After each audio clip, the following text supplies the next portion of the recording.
बहुत समय पहले की बात है। महात्मा बुद्ध एक गांव से होकर गुजर रहे थे। उस गांव में एक तालाब था। महात्मा बुद्ध और उनके सभी शिष्य तालाब के पास आकर रुक गए। तभी वहां एक लड़का अपनी मां के साथ पानी भरने आया। उस लड़के की नजर महात्मा बुद्ध पर पड़ी। वह महात्मा बुद्ध को पहले से ही जानता था। वह जानता था कि महात्मा बुद्ध बहुत ज्ञानी हैं और वे सभी के प्रश्नों का उत्तर देते हैं, सभी के समस्याओं का समाधान भी बताते हैं। वह उनके पास गया और बोला, मैं बहुत बड़ा कुछ करना चाहता हूँ, लेकिन जब मैं कुछ करने का प्रयास करता हूँ तो मैं उस कार्य को पूरा नहीं कर पाता हूँ। मुझे समझ नहीं आता है कि मैं कहाँ गलती कर रहा हूँ। इसलिए मैं आपसे यह प्रश्न पूछना चाहता हूँ कि लक्ष्य को प्राप्त करते समय ऐसी कौन सी कठिनाइयों का सामना करना पड़ता है जिसको पार करने के बाद ही कोई व्यक्ति सफल हो सकता है। महात्मा बुद्ध उस लड़के की ओर मुस्कुराते हुए देखकर बोले, जब तक तुम अपने लक्ष्य की ओर कदम नहीं बढ़ाते हो तब तक सफलता से जुड़ा हर प्रश्न, हर उत्तर अधूरा है। महात्मा बुद्ध ने इस उपदेश को समाप्त कर अपने सभी शिष्यों के साथ आगे की यात्रा जारी रखी। उस लड़के ने भी अपनी मां के साथ घर लौटने का निर्णय किया और घर वापस आ गया। अगले दिन जब वह लड़का अपनी मां के साथ वापस तालाब पर पानी भरने आया तो उसने देखा कि कल तालाब में जो कमल की केवल कलियां थीं, वे आज पूरी तरह से खिल चुकी थीं। उसकी मां को इस पर यकीन नहीं हो रहा था। उसने अपनी मां से कहा, बेमौसम इतने सारे फूल का एक साथ खिलना, ऐसी घटना तो मैंने आज तक नहीं देखी। यह सब महात्मा बुद्ध के यहाँ आने के कारण हुआ है, अर्थात यह उनका ही प्रभाव है। उस समय वह लड़का सोचने में खो गया। उसने तुरंत ही तालाब से एक कमल का फूल तोड़ा और मन में यह सोचना शुरू किया कि यदि तालाब की यह खूबसूरती महात्मा बुद्ध के प्रभाव के कारण है तो मुझे महात्मा बुद्ध से जरूर मिलना चाहिए। शायद वह मुझे कुछ सीखने के लिए संकेत देना चाह रहे हैं। सोचते सोचते उसने तय कर लिया कि वह महात्मा बुद्ध से जरूर मिलेगा और महात्मा बुद्ध की वो आवाज मन में गूंज रही थी, तुम लक्ष्य की ओर कदम नहीं बढ़ाओगे तब तक सफलता से जुड़ा हर प्रश्न, हर उत्तर अधूरा है। तब उस लड़के ने कमल का फूल एक मटके में रख लिया और उसने यह निश्चय किया कि वह महात्मा बुद्ध से मिलकर ही रहेगा।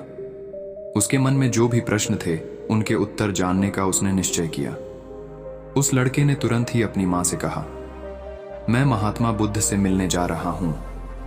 वे बहुत आगे तक नहीं गए होंगे। अगर मैं जल्दी जल्दी चलूं तो एक दिन में ही मैं उन तक पहुंच जाऊंगा और एक दो दिन में मिलकर घर वापस आ जाऊंगा। उसकी मां ने उसे बहुत समझाने की कोशिश की, लेकिन वह लड़का नहीं माना और तुरंत ही सफर की तरफ निकल पड़ा। वह मार्ग पर बहुत ही तेजी से चल रहा था। बहुत कम समय में ही उसने अपने गांव को पार कर लिया। चलते चलते उसकी थकान बढ़ रही थी, जिससे उसकी रफ्तार कम होने लगी थी, लेकिन उसने हार नहीं मानी। धीरे धीरे चलता रहा और चलते चलते जंगल में पहुंच गया। जंगल को देखकर उसके मन में डर उत्पन्न हुआ। उसने सोचा कि मैंने आज तक जंगल पार नहीं किया है और इस जंगल में कई जंगली जानवर भी हैं। यदि मैं रास्ता भटक गया तो मैं महात्मा बुद्ध तक कभी नहीं पहुंच पाऊंगा, और यदि मैं किसी गलत रास्ते पर चला गया तो मुझे कम से कम 2 दिन और लगेंगे महात्मा बुद्ध तक पहुंचने के लिए, और यदि वह मुझसे बहुत आगे निकल जाते हैं तो मुझे बाकी रास्ते भी पता नहीं चल पाएंगे और फिर मैं उनसे कभी नहीं मिल पाऊंगा। वह लड़का इसी सोच विचार में डूबा हुआ था। तभी उसने देखा कि उसी रास्ते से एक घोड़े की सवारी आ रही थी। लड़के ने उस घुड़सवार से कहा, क्या तुम मुझे जंगल पार करवा दोगे? मुझे महात्मा बुद्ध से मिलना है और मुझे ये कमल उन्हें देना है। इस पर घुड़सवार ने कहा, मैं आपको जंगल पार नहीं करवा सकता, लेकिन मैं आपकी मदद कर सकता हूं। ये कमल वाला मटका मैं महात्मा बुद्ध तक पहुंचा सकता हूं। उस लड़के ने फिर सोचा और विचार किया, यदि मैं पैदल चलूं तो बहुत समय लगेगा और शायद मैं महात्मा बुद्ध से मिल ना पाऊं, लेकिन यदि मैं इस मटके को घुड़सवार को दे दूं तो वह बहुत जल्दी महात्मा बुद्ध तक पहुंचा देगा। इससे मेरा काम आसान हो जाएगा और मैं जो मन में चाहता हूं वो भी पूरा हो जाएगा। काफी समय सोच विचार करने के बाद वह निर्णय लिया कि वह मटके वाला कमल घुड़सवार को दे देगा। वह उस मटके को उस घुड़सवार के हाथों सौंपने ही वाला था कि तभी उसे याद आया कि इस कमल को महात्मा बुद्ध तक पहुंचाने के पीछे उसका क्या उद्देश्य था। वह किस उद्देश्य से यह कमल महात्मा बुद्ध के पास ले जा रहा है।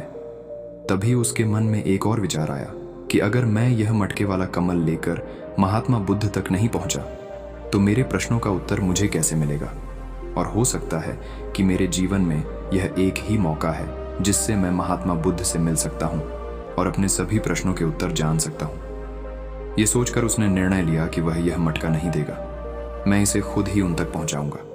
काफी कुछ सोचने के बाद वह घुड़सवार से कहता है, मैं यह मटका खुद ही उन तक पहुंचाना चाहता हूं, क्योंकि उनसे मिलना मेरे लिए बहुत जरूरी है।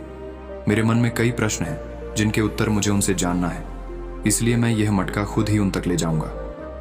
आपका बहुत बहुत धन्यवाद, आपने मेरे लिए इतना समय निकाला। कृपया मुझे आगे का रास्ता बता दीजिए, मैं उसी रास्ते से चला जाऊंगा। घुड़सवार ने उसे आगे का रास्ता बता दिया तो वह उसी रास्ते पर चलने लगा। अब शाम होने की बेला थी और उसके मन में अनेक सवाल उठने लगे। शाम के समय अगर वह जंगल में भटक गया तो क्या होगा? महात्मा बुद्ध से कैसे मिल पाएगा? और अगर मिल ना पाया तो क्या उसकी यात्रा बेकार हो जाएगी? ऐसे सोचते हुए उसे पछतावा होने लगा। वो मन ही मन खुद को कोसने लगा और कहने लगा, शायद अच्छा होता अगर मैंने इस मटके को उस घुड़सवार को सौंप दिया होता, तो इससे कम से कम वह महात्मा बुद्ध तक पहुंचाकर वो अपने घर भी लौट जाता। उस लड़के के मन में तरह तरह के विचार घूम रहे थे कि ऐसा होता तो क्या होता, वैसा होता तो क्या होता, अगर रास्ता भटक गया तो क्या होगा। जब उस लड़के की नजर कमल की ओर पड़ी तो उसे महात्मा बुद्ध की याद आई। महात्मा बुद्ध के चेहरे पर उसने एक ठहराव और अप्रतिम शांति देखी थी। उनकी मुस्कान ने उसमें प्रेरणादायक ऊर्जा का संचार किया था। उसने समझा कि उसकी यात्रा का उद्देश्य न केवल महात्मा बुद्ध से मिलना है, बल्कि उनसे बहुत कुछ सीखना भी है।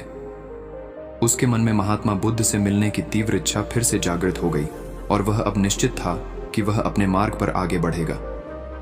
जब उसने जंगल की सीमा को पार कर लिया तो उसने महसूस किया कि जब जब वह अपने उद्देश्य को याद करता है तो रास्ते की मुश्किलें कम होती जा रही थीं।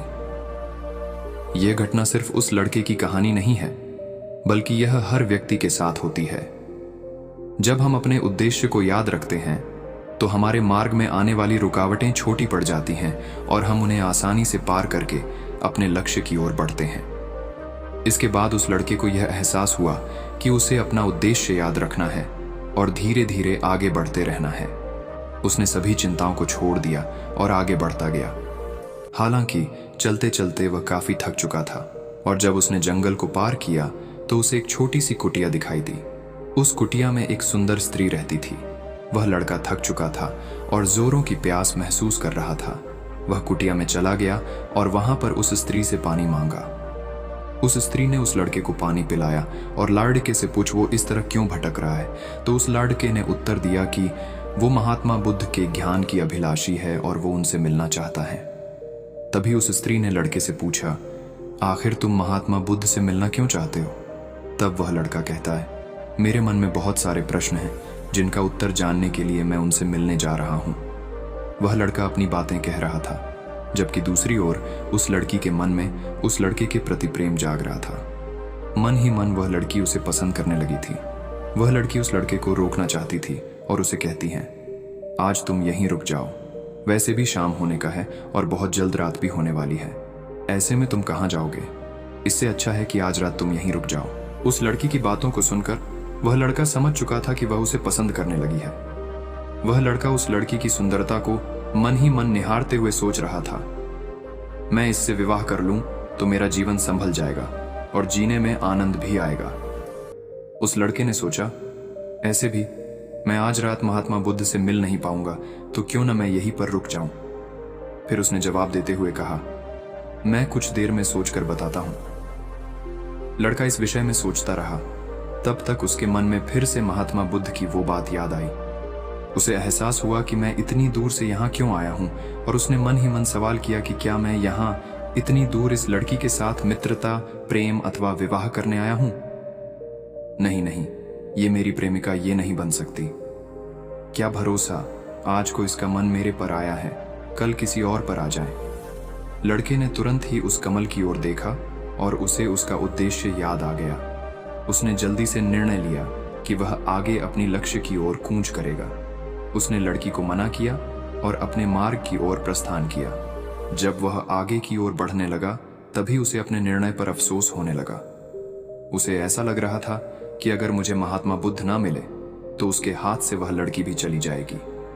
उसे इस बात का बहुत दुख था, फिर भी वह आगे बढ़ता गया।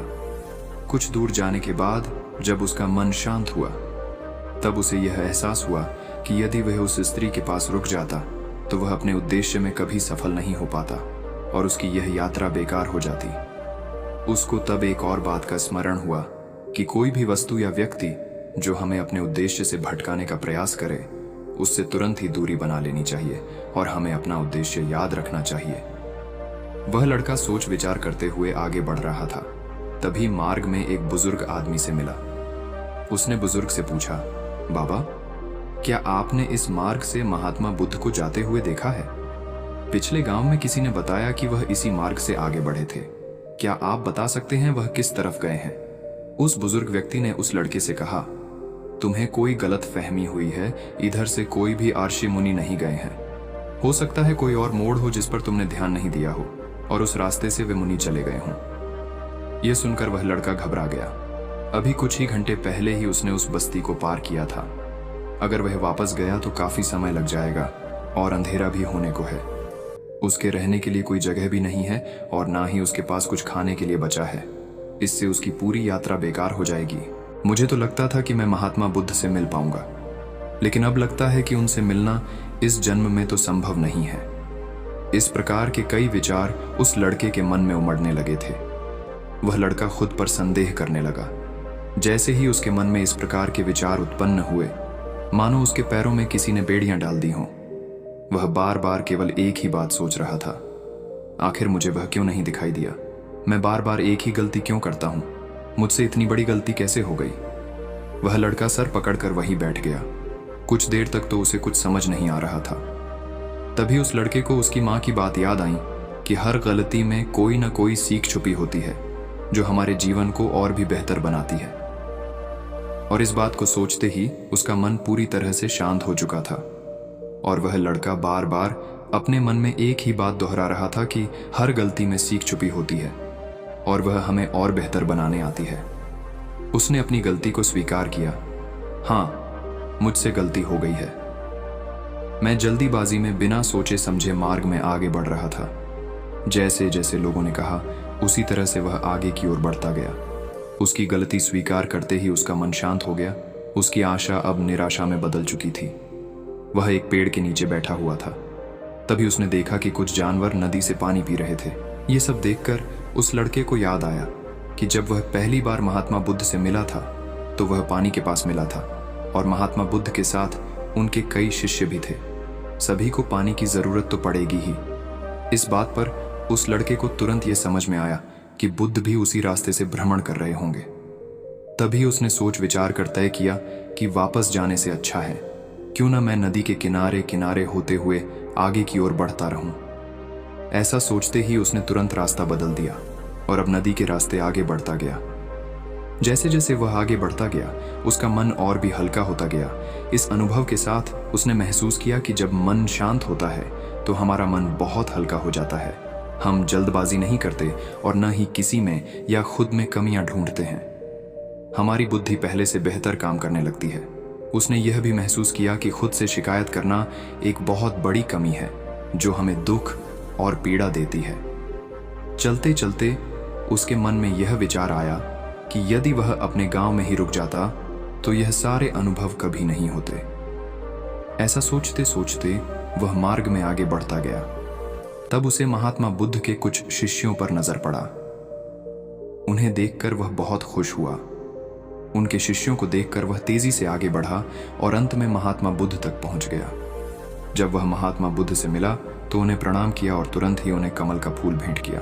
महात्मा बुद्ध उस कमल के फूल को अपने हाथों में लेते हुए बोले, बहुत सुंदर, यह कमल पूरी तरह खिल चुका है। 2 दिन पहले ही तुमने मुझसे पूछा था कि लक्ष्य को पार करने के लिए कौन सी कठिनाइयों को पार करना पड़ता है।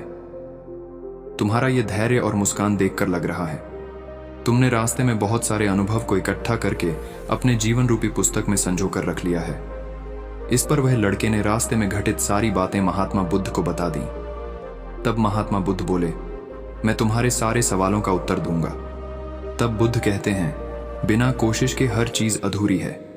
जब इंसान किसी लक्ष्य को प्राप्त करने के लिए रास्ते पर चलता है तो सबसे पहले अपने अनुभव से ही सीखता है। जब धीरे धीरे उसकी बुद्धि बढ़ने लगती है तो वह दूसरों के भी गलतियों से सीखने लगता है।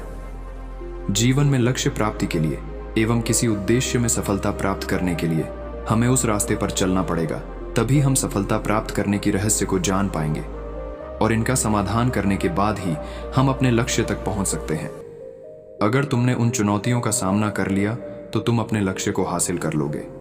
तुम जैसे कि यह कमल का फूल मुंह तक पहुंचाना चाहते थे और तुम्हारा उद्देश्य भी यही था, और तुमने यह समझ लिया था कि इस फूल को मुंह तक पहुंचाने के पीछे तुम्हारा वास्तविक उद्देश्य क्या था। हर बार जब तुम इस फूल को देखते थे तो तुम्हें तुम्हारा उद्देश्य याद आ जाता था। तुमने अपने अनुभव से सीखा कि मंजिल तक कैसे पहुंचा जाए। तुम्हारे मन में कई तरह के डर और संदेह उत्पन्न हो रहे थे। क्या पता तुम मुझ तक पहुंच पाओगे या नहीं, क्या पता इस जंगल को पार कर पाओगे या नहीं। तुमने कभी आज तक जंगल पार नहीं किया था और तुम्हें रास्ते में कई तरह की रुकावटें झेलनी पड़ी। जब हमारे रास्ते में तरह तरह की रुकावटें उत्पन्न होती हैं तो हमारा मन बाधित होने लगता है और हम अपने लक्ष्य से भटक जाते हैं। लेकिन जब हम अपना सारा ध्यान रुकावट से हटाकर अपने उद्देश्य पर लगाते हैं तो सारी रुकावटें खुद ही छोटी लगने लगती हैं और हम आसानी से पार करते जाते हैं सफलता की ओर। लक्ष्य को समर्पित शुरुआत में सभी की यही समस्या होती है। वह नहीं समझ पाते हैं कि उन्हें जीवन में सफल होना आवश्यक क्यों है, क्यों वह कुछ करना चाहते हैं। उनके सामने बहुत सारी परेशानियां आती रहती हैं और वे उन परेशानियों के सामने हार मान लेते हैं। लेकिन जैसे जैसे आप आगे बढ़ते हैं और अपने लक्ष्य के प्रति पूर्ण रूप से समर्पित होते हैं तो सफलता की ओर बढ़ना आसान हो जाता है। लक्ष्य हमेशा आंखों के सामने रखना असली शक्ति इच्छाओं को पूरा करने में नहीं है, बल्कि यह है कि हम सब कुछ जानते हुए भी सही काम नहीं कर पाते हैं। अगर हम अपने उद्देश्य की ओर बढ़ते हुए किसी भ्रमजाल के आकर्षण का मोहापाश में फंसकर रुक जाते, हर लक्ष्य को हासिल करने में कुछ चुनौतियां आती है।